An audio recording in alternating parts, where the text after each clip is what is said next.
Hi ಸ್ನೇಹಿತರೆ, ಎಲ್ರಿಗೂ ನಮಸ್ಕಾರ. ಮೈ ನೀಡ್ಸ್ ಆಫ್ ಕರ್ನಾಟಕ ಚಾನಲ್ಗೆ ಸ್ವಾಗತ. ಸ್ನೇಹಿತರೆ, ಇವತ್ತಿನ ವಿಡಿಯೋದಲ್ಲಿ ರೇಷನ್ ಕಾರ್ಡ್ ತಿದ್ದುಪಡಿ ಮಾಡುವುದು ಹೇಗೆ ಮತ್ತು ಪ್ರೊಸೆಸಿಂಗ್ ಯಾವ ಥರ ಇರುತ್ತೆ ಅನ್ನೋದು ಕೂಡ ಇವತ್ತಿನ ವಿಡಿಯೋದಲ್ಲಿ ತಿಳಿಸ್ತೀನಿ. ನಿಮ್ಮೆಲ್ಲರಿಗೂ ಕೂಡ ಗೊತ್ತಿದೆ, ಭಾಳಷ್ಟು ದಿನದಿಂದ ರೇಷನ್ ಕಾರ್ಡಿಗೆ ತಿದ್ದುಪಡಿಗೆ ಅವಕಾಶವನ್ನು ಕೊಟ್ಟಿದ್ದರು. 1 ತಾಸು ಮಾತ್ರ. ಇವತ್ತಿನಿಂದ ಟೈಮಿಂಗ್ನ ಚೇಂಜ್ ಮಾಡಿದ್ದಾರೆ. ಬೆಳಗ್ಗೆ 10 ಗಂಟೆಯಿಂದ ಸಾಯಂಕಾಲ 6 ಗಂಟೆವರೆಗೂ ಸಮಯವನ್ನು ಕೊಟ್ಟಿದ್ದಾರೆ. ಅದಕ್ಕೋಸ್ಕರ ನಿಮ್ಮೆಲ್ಲರಿಗೂ ಕೂಡ ಯಾರಾದರೂ ಅರ್ಜಿ ಹಾಕ್ಕೋಬೇಕು, ತಿದ್ದುಪಡಿ ಮಾಡ್ಕೋಬೇಕು ಅಂತಂದರೆ ಯಾವ ಥರ ಮಾಡ್ಬೋದು ಅನ್ನೋದು ಇವತ್ತಿನ ವಿಡಿಯೋದಲ್ಲಿ ತಿಳಿಸ್ತೀನಿ. ಸ್ನೇಹಿತರೆ, ಡಾಕ್ಯುಮೆಂಟ್ಸ್ ಏನೇನು ಬೇಕು ಅನ್ನೋದು ಕೂಡ ಇವತ್ತಿನ ವಿಡಿಯೋದಲ್ಲಿ ತಿಳಿಸ್ತೀನಿ. ಬನ್ನಿ ವಿಡಿಯೋ ಸ್ಟಾರ್ಟ್ ಮಾಡೋಣ. ಸ್ಟಾರ್ಟ್ ಮಾಡೋದಕ್ಕಿಂತ ಮುಂಚೆ ನನ್ನ ಚಾನಲ್ ಯಾರು ಸಬ್ಸ್ಕ್ರೈಬ್ ಮಾಡ್ಕೊಂಡಿಲ್ವೋ ಸಬ್ಸ್ಕ್ರೈಬ್ ಮಾಡ್ಕೊಳ್ಳಿ. ಅದೇ ರೀತಿ ಕಾಮೆಂಟ್ ಬಾಕ್ಸಲ್ಲಿ ಕಮೆಂಟ್ ಮಾಡಿ ವಿಡಿಯೋ ಫುಲ್ ನೋಡಿದ ಮೇಲೆ ನನ್ನ ಚಾನಲ್ಗೆ ಒಂದು ಲೈಕ್ ಕೊಡಿ. ಬನ್ನಿ ಸ್ನೇಹಿತರೆ, ವಿಡಿಯೋ ಸ್ಟಾರ್ಟ್ ಮಾಡೋಣ. ಸ್ನೇಹಿತರೆ, ಫಸ್ಟ್ ಲಿಂಕ್ ನಾನು ಕಮೆಂಟ್ ಬಾಕ್ಸಲ್ಲಿ ಕೊಟ್ಟಿರ್ತೀನಿ. ಅಲ್ಲಿ ಹೋಗ್ಬಿಟ್ಟು ನೀವು ಲಿಂಕ್ ಮೇಲೆ ಕ್ಲಿಕ್ ಮಾಡ್ತಾ ಇದ್ದಂಗೆ ನಿಮಗೆ ರೇಷನ್ ಕಾರ್ಡ್ ತಿದ್ದುಪಡಿಗೆ ಈ ಥರ ಒಂದು ಪೇಜನ್ನು ಓಪನ್ ಆಗುತ್ತೆ. ಫಸ್ಟ್ ಬಂದುಬಿಟ್ಟು ನಿಮಗೆ ಕನ್ನಡ ಅಥವಾ ಇಂಗ್ಲೀಷ್ ಅಂತ ಹೇಳ್ಬಿಟ್ಟು 2 ಆಪ್ಷನ್ ಬಂದಿರುತ್ತೆ. ಅಲ್ಲಿ ನೀವು ಕನ್ನಡ ಮೇಲೆ ಕ್ಲಿಕ್ ಮಾಡ್ತಾ ಇದ್ದಾಗ ನಿಮಗೆ ನೆಕ್ಸ್ಟ್ ಪೇಜ್ ಬಿಟ್ಟು ಈ ಥರ ಪಂಡಿತರ ಚೀಟಿಯ ಸಂಖ್ಯೆಯನ್ನು ನಮೂದಿಸಿ ಅಂತ ಹೇಳ್ಬಿಟ್ಟು ಕೇಳ್ತಾ ಇರುತ್ತೆ. ಇಲ್ಲಿ ನೀವು ನಿಮ್ಮ ರೇಷನ್ ಕಾರ್ಡ್ ನಂಬರ್ನ ಟೈಪ್ ಮಾಡಿ.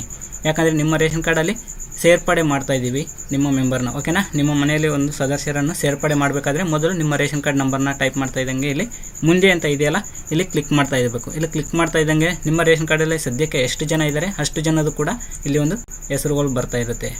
ಇಲ್ಲಿ ಯಾರ್ದು ಆಯ್ಕೆ ತೊಗೋಬೇಕು ಅನ್ನೋದು ಸ್ವಲ್ಪ ಜನಕ್ಕೆ ಕನ್ಫ್ಯೂಸ್ ಆಗುತ್ತೆ. ಈಗ ಪ್ರೆಸೆಂಟು ನಿಮ್ಮ ತಿದ್ದುಪಡಿ ಮಾಡೋಕ್ಕೆ ಯಾರು ಬಂದಿದ್ದಾರೆ ಅವರು ಫಸ್ಟು ಲಾಗಿನ್ ಆಗಬೇಕಾಗುತ್ತೆ. ಅಂದರೆ ಇವಾಗ ಈ ಇಬ್ಬರಲ್ಲಿ ಒಬ್ಬರು ಲಾಗಿನ್ ಆಗೋಕ್ಕೆ ಆಪ್ಷನ್ ಇರುತ್ತೆ. ಇವಾಗ ನನ್ನ ಹತ್ರ ವಿನೋದ್ ಕುಮಾರ್ ಇರೋದ್ರಿಂದ ನಾವು ವಿನೋದ್ ಕುಮಾರ್ನ ಆಯ್ಕೆ ಮಾಡ್ಕೊಂಡಿದ್ದೀವಿ. ಇಲ್ಲಿ ಗೋ ಅಂತ ಟೈಪ್ ಮಾಡ್ತಾ ಇದ್ದಂಗೆ ಇಲ್ಲಿ ಫಿಂಗರ್ ಪ್ರಿಂಟ್ನ ಆಯ್ಕೆ ಮಾಡ್ಕೊಳ್ಳಿ ಅಂತ ಕೇಳ್ತಾ ಇರೋದೆ. ನಾನು ಫಿಂಗರ್ ಪ್ರಿಂಟ್ನ ತೊಗೊಂಡಿದ್ದೀನಿ. ಇಲ್ಲಿ ಮುಂದೆ ಅಂತ ಟೈಪ್ ಮಾಡಿದ್ರೆ 2 ಆಪ್ಷನ್ ಬರುತ್ತೆ. ಅಲ್ಲಿ ಏನು ಬರುತ್ತೆ ಅಂತಂದರೆ, ಒಂದು ಸಿಟಿಜನ್ ಮತ್ತು ಮಂತ್ರ ಡಿವೈಸ್. ನಿಮ್ಮ ಹತ್ರ ಯಾವ ಡಿವೈಸ್ ಇದೆ ನೋಡಿಕೊಂಡು ನೀವು ಅಲ್ಲಿ ಕ್ಲಿಕ್ ಮಾಡ್ತಾ ಇರಬೇಕು. ಇಲ್ಲಿ ನಾನು ಮಂತ್ರ ಡಿವೈಸ್ ಇರೋದ್ರಿಂದ ನಾನು ಮಂತ್ರ ಡಿವೈಸ್ನ ಆಯ್ಕೆ ಮಾಡ್ತಾ ಇದ್ದೀನಿ. ಇಲ್ಲಿಂದ ಸ್ಟಾರ್ಟ್ ಆಗುತ್ತೆ ಮೊದಲನೇ ಒಂದು ಸ್ಟೆಪ್, ಓಕೆನಾ. ಈ ಸ್ಟೆಪ್ಪಲ್ಲಿ ಡಾಕ್ಯುಮೆಂಟ್ಸ್ ಏನೇನು ಇರಬೇಕು ಅಂತಂದರೆ, ಯಾರ್ದು ಸೇರ್ಪಡೆ ಮಾಡ್ತಾ ಇದ್ದೀವಿ ಅವ್ರದ್ದು ಆಧಾರ್ ಕಾರ್ಡ್ ಬೇಕಾಗುತ್ತೆ, ಮೊಬೈಲ್ ನಂಬರ್ ಲಿಂಕ್ ಇರಬೇಕು. ಅದೇ ರೀತಿ ಕಾಸ್ಟ್ ಆ್ಯಂಡ್ ಇನ್ಕಮ್ ಸರ್ಟಿಫಿಕೇಟ್. ಅದೇ ರೀತಿ ನೀವು ಒಂದು ವೇಳೆ 6 ವರ್ಷಕ್ಕಿಂತ ಒಳಗಡೆ ಇರ್ತಕ್ಕಂಥ ಒಂದು ಮೆಂಬರ್ನ ಆ್ಯಡ್ ಮಾಡ್ತಾಯಿದ್ರೆ ಆ ಒಂದು ಚಿಕ್ಕ ಮಗುದು ಒಂದು ಜನನ ಪ್ರಮಾಣ ಪತ್ರ ಅಂದರೆ ಬರ್ತ್ ಸರ್ಟಿಫಿಕೇಟು, ಓಕೆನಾ. ಈ ಒಂದು ಡಾಕ್ಯುಮೆಂಟ್ಸನ್ನ ಇಟ್ಕೊಂಡು ಇರಿ. ಆವಾಗ ನೆಕ್ಸ್ಟ್ ಇಲ್ಲಿ ಒಂದು ನಿಮಿಷ ಸ್ನೇಹಿತರೆ, ಸರ್ವರ್ ಸ್ಲೋ ಇದೆ. ಇಲ್ಲಿ ನೀವು ಬಯೋಮೆಟ್ರಿಕ್ನ ಇಲ್ಲಿ ನೋಡ್ತಾ ಇದ್ದೀರಲ್ಲ, ಮಂತ್ರ ಅಂತ ಬಂತು. ನಾನು ಸಿಟಿಜನ್ ತೊಗೊಂಡ್ರೆ ಸಿಟಿಜನ್ ಅಂತ ಬರುತ್ತೆ. ಇಲ್ಲಿ ನಾನು ಮಂತ್ರ ಮೇಲೆ ಕ್ಲಿಕ್ ಮಾಡ್ತಾ ಇದ್ದಂಗೆ ನಮಗೆ ಇಲ್ಲಿ ಆಪ್ಷನ್ ಬಂದಿರುತ್ತೆ. ಇಲ್ಲಿ ಕ್ಲಿಕ್ ಮಾಡ್ತಾ ಇದ್ದಂಗೆ ತಮ್ಮ ತೊಗೋತದೆ. ಈ ಒಂದು ವಿನೋದ್ ನಂಬರ್ನ ನಾನು ತಮ್ಮ ತೊಗೊಳ್ತಾ ಇದ್ದೀನಿ. ತಮ್ಮ ತೊಗೊಂಡು ಏನು ಮಾಡಬೇಕಂದ್ರೆ ಪರಿಶೀಲಿಸಿ ಅಂತ ಹೇಳ್ಬಿಟ್ಟು ಟೈಪ್ ಮಾಡಬಾರ್ದು. ಇಲ್ಲಿ ಭಾಳಷ್ಟು ಜನ ಏನು ಮಾಡ್ತಾರೆ ಅಂದರೆ ಇಲ್ಲಿ ಅವಾಗೆ ಇಲ್ಲಿ ಟಿಕ್ ಮಾಡ್ತಾರೆ. ಈ ಟಿಕ್ ಮಾಡೋದ್ರಿಂದ ಆಪ್ಷನ್ಸ್ ತೊಗೊಳ್ಳೋದಿಲ್ಲ. ಇಲ್ಲಿ ತಮ್ಮ ಬರ್ತಾ ಇಲ್ಲ ಅಂತ ಹೇಳ್ಬಿಟ್ಟು ಗಾಬರಿ ಆಗಿಬಿಡಿ. ನಮಗೆ ಸಕ್ಸಸ್ಫುಲ್ ಅಂತ ಬಂತಂದರೆ ಸಾಕು, ಅವಾಗ ಬಿಟ್ಬಿಡಿ. ಇಲ್ಲಿ ಕ್ಯಾಪ್ಚನ ಎಂಟ್ರಿ ಮಾಡಿ. ಕ್ಯಾಪ್ಚ ಎಂಟ್ರಿ ಆದಮೇಲೆ ನೀವು ಪರಿಶೀಲಿಸಿ. ಅಂದರೆ ಈ 2 ಮ್ಯಾಚ್, ನಿಮ್ಮ ಫಿಂಗರ್ ಪ್ರಿಂಟು ಮ್ಯಾಚ್ ಆ್ಯಂಡ್ ಈ ಒಂದು ಕ್ಯಾಪ್ಚ 2 ಕೂಡ ಒಂದೇ ಸತಿನ ನಾವು ಪರಿಶೀಲಿಸಿ ಅಂತ ಆಗಬೇಕು. ಆವಾಗ ನೆಕ್ಸ್ಟ್ ಪೇಜಿಗೆ ಹೋಗ್ತೀವಿ. ಅವು ಯಾವ ಥರ ನೆಕ್ಸ್ಟ್ ಪೇಜ್ ಇರುತ್ತೆ ಅಂತಂದರೆ, ಇಲ್ಲಿ ನೋಡಿ, ನಮಗೆ ನೆಕ್ಸ್ಟ್ ಪೇಜ್ ಬಂದುಬಿಟ್ಟು ಈ ಥರ ಓಪನ್ ಆಗುತ್ತೆ. ಈ ಥರ ಓಪನ್ ಆದಮೇಲೆ ಇಲ್ಲಿ ಆಪ್ಷನ್ ಬರುತ್ತೆ ಸ್ನೇಹಿತರೆ.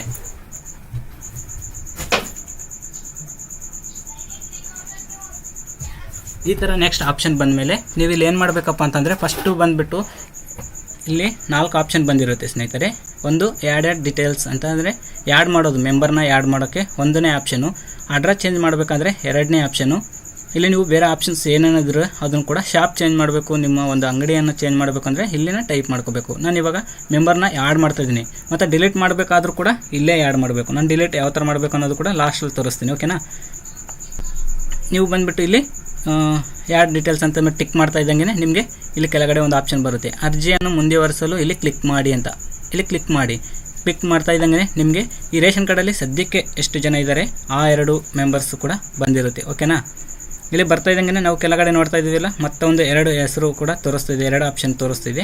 ಒಂದು 6 ವರ್ಷಕ್ಕಿಂತ ಒಳಗಡೆ ಇರ್ತಕ್ಕಂಥ ಮೆಂಬರ್ನ ಆ್ಯಡ್ ಮಾಡಬೇಕಾ ಅಥವಾ ಸದಸ್ಯರನ್ನು ಸೇರಿಸಿ ಅಂದರೆ 6 ವರ್ಷಕ್ಕಿಂತ ಮೇಲೆ ಇದ್ದವ್ರನ್ನ 2ನೇ ಆಪ್ಷನ್ ತೊಗೋಬೇಕು. ನಾವು ಇವಾಗ ಒಂದು 6 ವರ್ಷಕ್ಕಿಂತ ಒಳಗಡೆ ಇರ್ತಕ್ಕಂಥ ಒಂದು ಮೆಂಬರ್ನ ಆ್ಯಡ್ ಮಾಡ್ತಾ ಇದ್ದೀನಿ. ಅದಕ್ಕೋಸ್ಕರ ಇಲ್ಲಿ ಕ್ಲಿಕ್ ಮಾಡ್ತಾ ಇದ್ದಂಗೆ ನಮಗೆ ಆಧಾರ್ ಕಾರ್ಡ್ ಟೈಪ್ ಮಾಡಿ ಅಂತ ಕೇಳುತ್ತೆ. ಅಂದರೆ ಈ ಯಾರನ್ನ ಆ್ಯಡ್ ಮಾಡಬೇಕು ಅವ್ರದ್ದು ಒಂದು ಆಧಾರ್ ಕಾರ್ಡ್ನ ಎಂಟ್ರಿ ಮಾಡಿ ಅಂತ ತೋರಿಸ್ತಿದೆ. ಇಲ್ಲಿ ಮೇಲೆ ಹೋದರೆ ಇಲ್ಲಿ ಆಪ್ಷನ್ ಬಂದಿರುತ್ತೆ. ಇದು ಮೊದಲೇ ಬಂದಿರಲ್ಲ. ನಾವಿಲ್ಲಿ ಫಸ್ಟ್ ಒನ್ ಆ್ಯಡ್ ಡೀಟೇಲ್ಸನ್ನು ಆಯ್ಕೆ ಮಾಡಿಕೊಂಡು ಮುಂದೆ ಟಿಕ್ ಮಾಡಿದ ತಕ್ಷಣವೇ ನಮಗೆ ಇದು ಬರುತ್ತೆ. ಇಲ್ಲಿ 6 ವರ್ಷಕ್ಕಿಂತ ಒಳಗಡೆ ಫ್ಯಾಮಿಲಿ ಮೆಂಬರ್ನ ಆ್ಯಡ್ ಮಾಡಿ ಅಂತ ಬಂದರೆ ಇಲ್ಲಿ ಕ್ಲಿಕ್ ಮಾಡ್ತಾ ಇದ್ದಂಗೆ ಮೇಲೆ ಹೋಗುತ್ತೆ.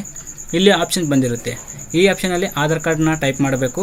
ಮುಂದೆ ಅಂತ ಟೈಪ್ ಮಾಡಿಕೊಂಡು ಈ ಒಂದು 6 ವರ್ಷಕ್ಕಿಂತ ಒಳಗಡೆ ಮಕ್ಕಳಿಗೆ ತಮ್ಮ ತೊಗೊಂಬಲ್ಲ, ಯಾಕಂದರೆ ಅವ್ರದ್ದು ತಮ್ಮ ಆ್ಯಕ್ಸೆಪ್ಟ್ ಆಗಲ್ಲ. ಅದಕ್ಕೋಸ್ಕರ OTP ಆಧಾರ್ ಕಾರ್ಡಿಗೆ ಲಿಂಕ್ ಇರ್ತಕ್ಕಂಥ ಮೊಬೈಲ್ಗೆ OTP ಬರುತ್ತೆ. 1 ಟೈಮ್ ಪಾಸ್ವರ್ಡ್ ಅಂತ ಬರ್ತಾ ಇದೆಯಲ್ಲ, ಇಲ್ಲಿ ಕ್ಲಿಕ್ ಮಾಡಿಕೊಂಡು ಮುಂದೆ ಅಂತ ಟೈಪ್ ಮಾಡಬೇಕು. ನನ್ನ ಹತ್ರ ಆಲ್ರೆಡಿ OTP ತೊಗೊಂಡಿದ್ದೀನಿ. ಮತ್ತು OTP ತೊಗೊಂಡು ಮುಂದೆ ಅಂತ ಆಗಬಾರ್ದು. ಇಲ್ಲಿ ಕೂಡ ಭಾಳಷ್ಟು ಜನ ಕೂಡ ಕನ್ಫ್ಯೂಸ್ ಆಗ್ತಾರೆ. ಅದಕ್ಕೋಸ್ಕರ ನಾನೇನು ಮಾಡ್ತಾಯಿದ್ದೀನಿ ಅಂದರೆ ಇಲ್ಲಿ ಟಿಕ್ ಮಾಡ್ತಾಯಿದ್ದೀನಿ. ಮುಂದೆ ಅಂತ ಆದ ತಕ್ಷಣ ಅದಕ್ಕೊಂದು OTP ಬರುತ್ತೆ. OTP ಟೈಪ್ ಮಾಡಿ ಆಮೇಲೆ ಕ್ಯಾಪ್ಚಾ ಕರೆಕ್ಟಾಗಿ ನೋಡಿಕೊಂಡು ಕ್ಯಾಪ್ಚಾನ ಎಂಟ್ರಿ ಮಾಡಿ ಆಮೇಲೆ ಮುಂದೆ ಅಂತ ಟೈಪ್ ಮಾಡಬೇಕು. ಇದೆಲ್ಲ ಈ ಎರಡಕ್ಕೂ ಒಂದೇ ಸತಿ ಮ್ಯಾಚ್ ಆಗಂಗೆ ಕಾಣುವಂಥ ಒಂದು ವ್ಯವಸ್ಥೆ ಮಾಡಿದ್ದಾರೆ. ಇಲ್ಲಿ ಕ್ಲಿಕ್ ಮಾಡ್ತಾ ಇದ್ದಂಗೆ ನಮಗೆ ಮತ್ತೊಂದು ಆಪ್ಷನ್ ಬರುತ್ತೆ. ಯಾವ ಥರ ಅಂತಂದರೆ ನೋಡಿ, ನಾನು ಸಕ್ಸಸ್ಫುಲ್ ಅಂತ ಬರುತ್ತೆ. ಆಮೇಲೆ ನೆಕ್ಸ್ಟ್ ಪೇಜ್ ಈ ಥರ ಓಪನ್ ಆಗುತ್ತೆ. ಇವಾಗ ನೋಡಿ, ಇದು ಫುಲ್ ಡೀಟೇಲ್ಸ್ನ ರೇಷನ್ ಕಾರ್ಡ್ಗೆ ಸಂಬಂಧಪಟ್ಟಂಥ ಎಲ್ಲ ಕೂಡ ಓಪನ್ ಆಗುತ್ತೆ. ನಿಮ್ಮ ಅಂಗಡಿಯ ಹೆಸರು ಹಾಗೂ ನಿಮ್ಮ ವಿಲೇಜು ಮತ್ತು ಊರು ಯಾವುದು, ಪಂಚಾಯತಿ ಯಾವುದು ಬರುತ್ತೆ ಅನ್ನೋದು ಕೂಡ ಫುಲ್ ಡೀಟೇಲ್ಸ್ ಓಪನ್ ಆಗುತ್ತೆ. ಈಗ ಈ ರೇಷನ್ ಕಾರ್ಡಲ್ಲಿ ಈ ಇಬ್ಬರು ಇದ್ದಾರೆ. ಈ ಇಬ್ಬರಿಗೆ ನಾವು ಈ ಒಂದು ಸದಸ್ಯರನ್ನು ಸೇರಿಸ್ತಾ ಇದ್ದೀವಿ. ಈ ಫ್ಯಾಮಿಲಿ ಮೆಂಬರ್ನ ಒಬ್ಬರನ್ನ ಆ್ಯಡ್ ಮಾಡಬೇಕಾಗಿದೆ. ಅದಕ್ಕೋಸ್ಕರ ನಾವೇನು ಮಾಡ್ತಾಯಿದ್ದೀವಿ ಅಂತಂದರೆ ಇಲ್ಲಿ OTP ತೊಗೊಂಡಿದ್ದೀವಿ. ಆಮೇಲೆ ಕೆಳಗಡೆ ಬಂದಿದ್ದೀವಿ. ಈ ಒಂದು ರೇಷನ್ ಕಾರ್ಡಲ್ಲಿ ಸೇರ್ಪಡೆ ಆಗಬೇಕಿತ್ತು. ಇಲ್ಲಿ ಕೆಳಗಡೆ ಇನ್ನೂ ಆಪ್ಷನ್ಸ್ ಬಂದಿದ್ದಾವೆ. ಈ ಆಪ್ಷನಲ್ಲಿ ಏನೇನು ಮಾಡಬೇಕು ಅಂತಂದರೆ ಅವ್ರ ಹೆಸರು ಕರೆಕ್ಟಾಗಿ ಇದನ್ನು ನೋಡ್ಕೊಳ್ಳಿ. ಡೇಟ್ ಆಫ್ ಬರ್ತು, ಹೆಸರು ಎಲ್ಲ ಬಂದಿದೆ. ಆಮೇಲೆ ಇಲ್ಲಿ ಬಂದುಬಿಟ್ಟು ಈ ಒಂದು ರೇಷನ್ ಕಾರ್ಡ್ಗೆ ಸಂಬಂಧಪಟ್ಟವ್ರಿಗೆ ಇವ್ರು ಏನಾಗಬೇಕು ಅನ್ನೋದು ಕೇಳ್ತಿದೆ. ಇಲ್ಲಿ ಆಪ್ಷನ್ಸ್ ಕೊಟ್ಟಿದ್ದಾರೆ, ಭಾಳಷ್ಟು ಆಪ್ಷನ್ಸ್ ಇದ್ದಾವೆ. ನಿಮಗೆ ಈ ಆಪ್ಷನಲ್ಲಿ ಯಾವುದು ಆಯ್ಕೆ ಆಗುತ್ತೆ ಅದನ್ನು ಆಯ್ಕೆ ಮಾಡ್ಕೋಬೇಕು. ಈ ಒಂದು ಚಿಕ್ಕ ಮಗು ಇವ್ರಿಗೆ ಏನಾಗಬೇಕು ಅಂತಂದರೆ ನಾವು ಮಗಳು ಅಥವಾ ಮಗನ ಅಥವಾ ಫಾದರ ಅಥವಾ ಏನಾಗಬೇಕು ಅನ್ನೋದು ಕೂಡ ಇಲ್ಲಿ ಆಯ್ಕೆ ಮಾಡಿ, ನನಗೆ ಇವ್ರಿಗೆ ಸಂಬಂಧಪಟ್ಟಿದ್ದು ಮಗಳು ಅಂತ ಹೇಳ್ಬಿಟ್ಟು ಟೈಪ್ ಮಾಡಿಕೊಂಡು ಇಲ್ಲಿ ಮುಂದೆ ಅದರ್ಸ್ ಹಾಕ್ಕೋಬೇಕು. ಸೆಕೆಂಡ್ ಆಪ್ಷನ್ ಅದರ್ನ ಹಾಕ್ಕೊಂಡು ತಕ್ಷಣ ಗೋ ಅಂತ ಇರುತ್ತೆ. ಗೋ ಅಂತ ಟೈಪ್ ಮಾಡ್ತಾ ಇದ್ದಂಗೆ ನಮಗೆ ನೆಕ್ಸ್ಟ್ ಪೇಜಲ್ಲಿ ಬಂದುಬಿಟ್ಟು ಇಲ್ಲಿ ನೆಕ್ಸ್ಟ್ ಪೇಜ್ ಓಪನ್ ಆಗುತ್ತೆ. ತೋರಿಸ್ತೀನಿ ನೋಡಿ. ಮತ್ತು ನೆಕ್ಸ್ಟ್ ಪೇಜಲ್ಲಿ ಇವರಿಗೆ ಯಾವ ಉದ್ದೇಶದಿಂದ ಈ ಒಂದು ಸೇರ್ಪಡೆ ಮಾಡ್ತಾಯಿದ್ದೀವಿ, ಸ್ಟೂಡೆಂಟಾ ಅಥವಾ ಏನು ಅಂತ ಹೇಳ್ಬಿಟ್ಟು ಕೇಳ್ತಿದೆ. ನಾವು ಚಿಕ್ಕ ಮಗು ಇರೋದ್ರಿಂದ ಹೋಮ್ ಅಂತ ಹಾಕ್ತಾಯಿದ್ದೀನಿ, ಮನೆಯಲ್ಲೇ ಇರುತ್ತೆ ಅಂತ ಹೇಳ್ಬಿಟ್ಟು.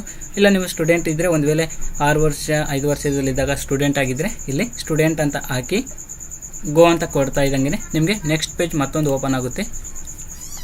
ನೆಕ್ಸ್ಟ್ ಓಪನ್ ಆಗ್ತಾ ಇದ್ದಂಗೆ ಇಲ್ಲಿ ಟೋಟಲಿ 4 ಈ ಒಂದು ಸದಸ್ಯರನ್ನು ಸೇರಿಸ್ಬೇಕಂದ್ರೆ ಯಾರ್ಯಾದರೂ ಇರಲಿ, 6 ವರ್ಷಕ್ಕಿಂತ ಒಳಗಡೆ ಇದ್ರೂ ಪರವಾಗಿಲ್ಲ, 6 ವರ್ಷಕ್ಕಿಂತ ಮೇಲೆ ಇದ್ದವರು ಕೂಡ ಈ ಒಂದು 4 ಆಪ್ಷನ್, ಟೋಟಲ್ 5 ಆಪ್ಷನ್ ಇರುತ್ತೆ. ಟೋಟಲ್ 6 ಇರುತ್ತೆ. 6ರಲ್ಲಿ ಚಿಕ್ಕ ಮಗು ಇದ್ದರೆ 4 ಆಪ್ಷನ್ ಮಾತ್ರ ಫಿಲಪ್ ಮಾಡಬೇಕಾಗುತ್ತೆ. ಇವಾಗ ನಾನು 3 ಫಿಲಪ್ ಮಾಡಿದ್ದೀನಿ. ಇನ್ನು next cost and income certificate ಅಂತ ಕೇಳ್ತೆ. 6 ವರ್ಷಕ್ಕಿಂತ ಈ ಒಳಗಡೆ ಇರ್ತಕ್ಕಂಥವ್ರಿಗೆ ಇದೇನು ಅವಕಾಶತೆ ಇಲ್ಲ. ಇದ್ದರೆ ಹಾಕಿ, ಇಲ್ಲಾಂದರೆ ಬಿಟ್ಬಿಡಿ. ಇಲ್ಲಿ ನಾನು ಬರ್ತ್ ಸರ್ಟಿಫಿಕೇಟ್ನ ಆಯ್ಕೆ ಮಾಡ್ಕೊಂಡಿದ್ದೀನಿ.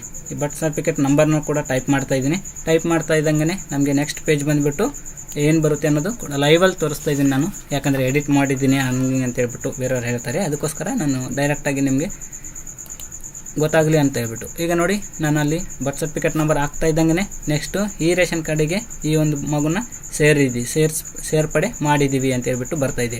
ಇಲ್ಲಿಗೆ ಮುಗ್ದಿಲ್ಲ. ಇನ್ನು ನೆಕ್ಸ್ಟ್ ಏನು ಮಾಡಬೇಕು ಅಂತಂದರೆ ಮೇಲಿಂದ ಎಲ್ಲ ಕೂಡ ಡೀಟೇಲ್ಸ್ನ ಚೆಕ್ ಮಾಡ್ಕೊಳ್ಳಿ ಒಂದ್ಸಲ ನೀಟಾಗಿ. ಇಲ್ಲಿ ಈ ಮೆಂಬರ್ನ ಆ್ಯಡ್ ಆಗಿದ್ದಾರೆ. ಒಂದು ವೇಳೆ ನೀವು ಡಿಲೀಟ್ ಮಾಡಬೇಕಿತ್ತು ಮೆಂಬರ್ನ ಅಂದರೆ ಆವಾಗ ನಾನು ತೋರಿಸಿದ್ದೀನಲ್ಲ, ಇಲ್ಲಿ ಕ್ಲಿಕ್ ಅಪ್ಡೇಟ್ ಅಂತ ಇರುತ್ತೆ. ಅಪ್ಡೇಟ್ ಮೇಲೆ ಕ್ಲಿಕ್ ಮಾಡಿಕೊಂಡು ಅವರ ಆಧಾರ್ ಕಾರ್ಡ್ ತಮ್ಮನ್ನ ತೊಗೋಬೇಕಾಗುತ್ತೆ. ಒಂದು ವೇಳೆ ಈ ವ್ಯಕ್ತಿನ ಡಿಲೀಟ್ ಮಾಡಬೇಕಿತ್ತು ಅಂತಂದರೆ ಆ್ಯಡ್ ಆಪ್ಷನ್ ತೊಗೋಬಾರ್ದು, ಇಲ್ಲಿ ಅಪ್ಡೇಟ್ ಆಪ್ಷನ್ ತೊಗೊಂಡು ಅಲ್ಲಿ ಕ್ಲಿಕ್ ಮಾಡಿಕೊಂಡು ಅವ್ರದ್ದೊಂದು ತಮ್ಮ ತೊಗೋಬೇಕಾಗುತ್ತೆ. ತಮ್ಮ ತೊಗೊಂಡು ಡೀಟೇಲ್ಸ್ ಕೇಳುತ್ತೆ, ಯಾವ ಉದ್ದೇಶದಿಂದ ಈ ಒಂದು ವ್ಯಕ್ತಿನ ಡಿಲೀಟ್ ಮಾಡ್ತಾ ಇದ್ದೀವಿ ಅಂತ ಹೇಳ್ಬಿಟ್ಟು. ನನಗೆ ಇವಾಗ ಡಿಲೀಟ್ ಮಾಡುವಂಥ ಅವಕಾಶತೆ ಇಲ್ಲ, ಸದ್ಯಕ್ಕೆ ನಾನು ಸೇರ್ಪಡೆ ಮಾಡ್ತಾಯಿದ್ದೀನಿ. ಮತ್ತು ಇದೇ ಥರ ಇನ್ನೊಬ್ಬರು ಕೂಡ ಆ್ಯಡ್ ಮಾಡಬೇಕು ಅಂತಂದರೆ ಮತ್ತೆ ಕಂಟಿನ್ಯೂ ಮಾಡಬೇಕು, ಸಬ್ಮಿಟ್ ಮಾಡಬಾರ್ದು. ಇದು ಮಾಡಿದ್ರೆ ಫೈನಲ್ ಸ್ಟೇಜ್ಗೆ ಹೋಗುತ್ತೆ. ಅದಕ್ಕೋಸ್ಕರ ನಾನೇನು ಮಾಡ್ತೀನಿ, ಒಬ್ಬರೇ ಇರೋದರಿಂದ ನಾನು ಡೈರೆಕ್ಟಾಗಿ ಸಬ್ಮಿಟ್ ಮಾಡ್ತಾಯಿದ್ದೀನಿ. ಮಾಡ್ತಾಯಿದ್ದಂಗೆ ನೆಕ್ಸ್ಟ್ ಪೇಜ್ ಬಂದುಬಿಟ್ಟು ಅಕ್ನಾಲೆಜ್ಮೆಂಟ್ ನಂಬರ್ ಕೂಡ ಬರುತ್ತೆ. ಇವಾಗ ಇದು ಫೈನಲ್ ಸ್ಟೇಜ್ ಬಂದಿದ್ದೀವಿ ಅಂತ ಅರ್ಥ. ನಮಗೆ ಫುಲ್ ಕೂಡ ಓಪನ್ ಆಗಿದೆ. ಇಲ್ಲಿಂದ ನಾವು ಡೈರೆಕ್ಟಾಗಿ ಎಲ್ಲ ಕೂಡ ಡೀಟೇಲ್ಸ್ ಬರ್ತಾಯಿದೆ. ಈ ಒಂದು ಅಕ್ನಾಲೆಜ್ಮೆಂಟ್ ಪ್ರಿಂಟ್ನ ತೊಗೊಂಡು ನೀವು ನಿಮ್ಮ ಹತ್ತಿರದ ಒಂದು ತಹಸೀಲ್ ಆಫೀಸಿಗೆ ಹೋಗ್ಬಿಟ್ಟು ಪ್ರಿಂಟ್ನ ಕೊಟ್ಟು ಅವ್ರು ಹೇಳ್ತಾರೆ ನಿಮ್ಗೆ ಎಷ್ಟು ದಿನದಲ್ಲಿ ಈ ಒಂದು ಮೆಂಬರ್ ಆ್ಯಡ್ ಆಗ್ತಾರೆ ಮತ್ತು ಎಷ್ಟು ದಿನ ಆದಮೇಲೆ ನೀವು ಈ ಒಂದು ಪ್ರಿಂಟ್ ತೊಗೋಬೋದು, ರೇಷನ್ ಕಾರ್ಡ್ ಪ್ರಿಂಟು ಅಂತ ಹೇಳ್ಬಿಟ್ಟು ಕೂಡ ನೀಟಾಗಿ ಹೇಳ್ತಾರೆ. ಆವಾಗ ನೀವು ಒಂದು ವೇಳೆ ಅವ್ರು ಹೇಳಿಲ್ಲ ಅಂದರೆ ಹೇಳಿ ಎಷ್ಟು ದಿನಕ್ಕೆ ಅಪ್ರೂವಲ್ ಆಗುತ್ತೆ ಸರ್ ಈ ಒಂದು ರೇಷನ್ ಕಾರ್ಡ್ಗೆ ಅಂತ ಹೇಳ್ಬಿಟ್ಟು ಕೇಳಿ. ಅವರು ಟೈಮನ್ನು ಕೊಟ್ಟಿರ್ತಾರೆ, 10 ದಿನನ ಅಥವಾ 1 ವಾರನ ಅಂತ ಹೇಳ್ಬಿಟ್ಟು. ಆವಾಗ ನೀವು ಈ ಪ್ರಿಂಟ್ನ ಮಾತ್ರ ನಿಮ್ಮ ಜೊತೆಯಲ್ಲಿ ಇಟ್ಕೊಳ್ಳಿ, ಒಂದು ಪ್ರಿಂಟ್ ಜಿರಾಕ್ಸ್ ಅವ್ರಿಗೆ ಕೊಡಿ. ಇದ್ರ ಜೊತೆಯಲ್ಲಿ ಏನೇನು ಡಾಕ್ಯುಮೆಂಟ್ಸ್ ಕೊಡಬೇಕಂತಂದರೆ ಇವಾಗ ಈ ಪಾಪದ ಈ ಒಂದು ವ್ಯಕ್ತಿನ ಯಾರ್ದು ಆ್ಯಡ್ ಮಾಡಿದ್ವಿ ಅವ್ರದ್ದು ಆಧಾರ್ ಕಾರ್ಡ್ ಬೇಕಾಗುತ್ತೆ, birth certificate and caste income certificate ಇದ್ದರೆ, ಮತ್ತು ಅದೇ ರೀತಿ ಫಸ್ಟ್ ನಿಮ್ಮ ಹತ್ರ ಒಂದು ಹಳೇದೊಂದು ರೇಷನ್ ಕಾರ್ಡ್ ಇದೆಯಲ್ಲ ಅದನ್ನು ಕೂಡ ಜಿರಾಕ್ಸ್ ಅಟ್ಯಾಚ್ ಮಾಡಿ ಇವೆಲ್ಲ ಡಾಕ್ಯುಮೆಂಟ್ಸ್ ಕೂಡ ನಿಮ್ಮ ಹತ್ತಿರದ ತಹಶೀಲ್ ಆಫೀಸಲ್ಲಿ ಕೊಡಬೇಕು. ಆವಾಗ ನಿಮಗೆ ಅಪ್ರೂವಲಿಂಗ್ ಆಗುತ್ತೆ ಅಂತ ಹೇಳೋಕ್ಕೆ ಇಷ್ಟಪಡ್ತೀನಿ. ಸ್ನೇಹಿತರೆ, ಈ ವಿಡಿಯೋ ಇಷ್ಟ ಆಗಿದೆ ಅಂತ ತಿಳ್ಕೊತೀನಿ. ಇಷ್ಟ ಆಗಿದ್ದರೆ ಕಮೆಂಟ್ ಬಾಕ್ಸಲ್ಲಿ ನಿಮ್ಮ ಅನಿಸಿಕೆಯನ್ನು ಕಮೆಂಟ್ ಮಾಡಿ, ಹಾಗೆ ನಮ್ಮ ಚಾನಲ್ಗೆ ಲೈಕ್ ಮಾಡೋದನ್ನು ಮರಿಬೇಡಿ. ಧನ್ಯವಾದಗಳು ಸ್ನೇಹಿತರೆ.